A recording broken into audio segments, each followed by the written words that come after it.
Sports, sports, sports, sports, sports, sports, sports, sports.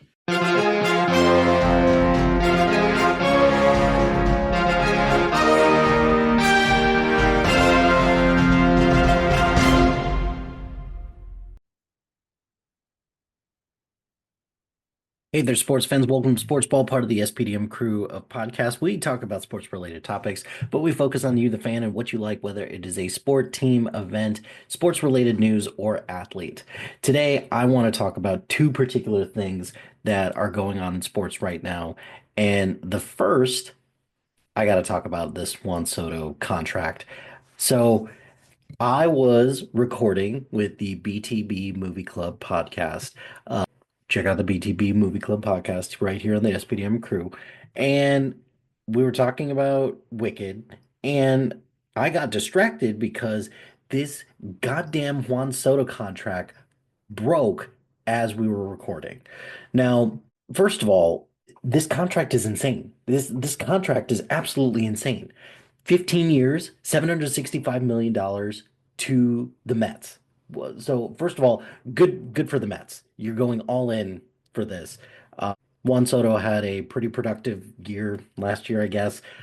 Did some good stuff with the Yankees, so I mean, good for them for that. The big takeaway I have for this is two things. Is that one, have the Mets learned nothing from the Bobby Bonilla contract? They've learned absolutely nothing. They're going to be paying for this contract far beyond when Juan Soto is productive, but also probably after he's done as well. And like, I just don't get it. I don't get why the Mets would do something like this. But more importantly, this is awful for the sport of baseball. Because, first of all, you have this big market team in New York that is just shelling out $750 million for one player. For one player. Like Juan Soto is great. He's not like a once in a generation type of player. So I can understand how the Dodgers would do this for Shohei Ohtani. I can understand that. However, that is also a lot of money to spend on one player. I don't get how baseball hasn't looked at this and sees that this is a gigantic problem for the sport. It is literally an arms race to see who could spend the most money on players. And I it this is part of the reason why baseball is just not my thing. Like it's just not my thing, unfortunately. This is a lot of money. This is going to transform the sport in a lot of negative ways. Yeah, I just don't understand what is happening in baseball that three-quarters of $1 billion just for one person is like it's the most expensive contract in sports history. Like, what is happening right now? So I really hope that during the next collective bargaining agreement or something that baseball has to take a look at this and is like, oh, we got to do something about this. This is a lot of money to shell out for one person. This like I can imagine like pretty much any other sport, whether it's basketball, football, or like basketball, which they pay their players a ton of money. Football, their contracts aren't even guaranteed. They're not. They could just be cut at like any given time. So, and all of these and both these game sports, they've got salary caps as well to prevent just one team just trying to buy all of the players out there. But baseball has been like, nope, we're just going to just let capitalism be the thing.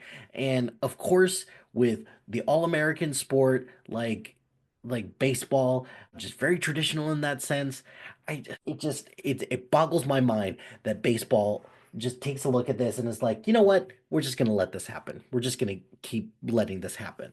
So it is my plea that at some point that baseball takes a look at this and is like, maybe we should try, maybe we need to do something about this. I don't know if it's instituting a salary cap. I don't know if it's kind of what basketball is doing right now by instituting some sort of like apron for individual for teams. I don't know, but this is an awful lot of money to spend on one particular person who, yes, he is a great player, but I'm not seeing it. I don't know what is happening right now. So yes, those are my thoughts on the Juan Soto contract. The other thing that I want to talk about is I'm currently watching Monday Night Football right now, and I've got Bengals and Cowboys playing, and I'm find myself flipping back and forth between this Simpsons broadcast, which, granted, I will be the first to admit that this having a Simpsons themed sports broadcast probably about 20 years too late. Like we can all acknowledge that. However, that doesn't change the fact I'm having a blast. I really enjoy watching this. It's a lot of fun. And maybe it's because the commentators, they understand the assignment. Like I'm a huge Mina Kimes fan, so anytime that we can get more Mina Kimes analysis on like live games, yeah, I'm all for that. But I think football has done this correctly where they have this Simpsons themed game, but then they also have these games on Nickelodeon, which are also a blast as well. If my kids were awake at almost 10:30 at night watching this, I think that they would actually kind of enjoy it and they would actually be like asking me some questions. But most of the time, when they're watching a football game with me, they're like, "Why are we watching this? This is boring." So, prop props to the NFL for at least trying something new and at least trying to engage with non-traditional audience members who are looking at this and are like, you know what, maybe this isn't really my thing. But props to that. I hope other sports broadcasts take a look at this and realize, yeah, let's try this out and let's just continue to go from there. So those are my the two things that have happened over the last couple days that I wanted to get my thoughts on. So to recap, baseball, do something about this god awful amount of spending that is going on. And NFL and just any subsequent sports league, take notice of what these NFL games are doing, whether it's the Nickelodeon broadcast or the Simpsons broadcast, and continue to do that and continue to offer us innovative and creative ways for us to watch sports. But that's going to do it for this episode of Sports Ball. Be sure to like, rate, and subscribe to anything and everything SPDM Crew, wherever you get your podcast. Join us on social media on Facebook, Instagram, X, Threads, YouTube, and Blue Sky at SPDM Crew. Check our website at spdmcrew.com. Shout out to High Flyer Creative Studios for making our awesome logo. Greatly appreciate their support. And if you have any needs for marketing, logo, or brand standards, contact them at highflyercreative.com. If you've got a podcast idea or you're interested in being part of the SPDM Crew as a guest or collaborating, email us at spdmcrew@gmail.com. Until next time, pain heals, chicks dig scars, glory lasts forever.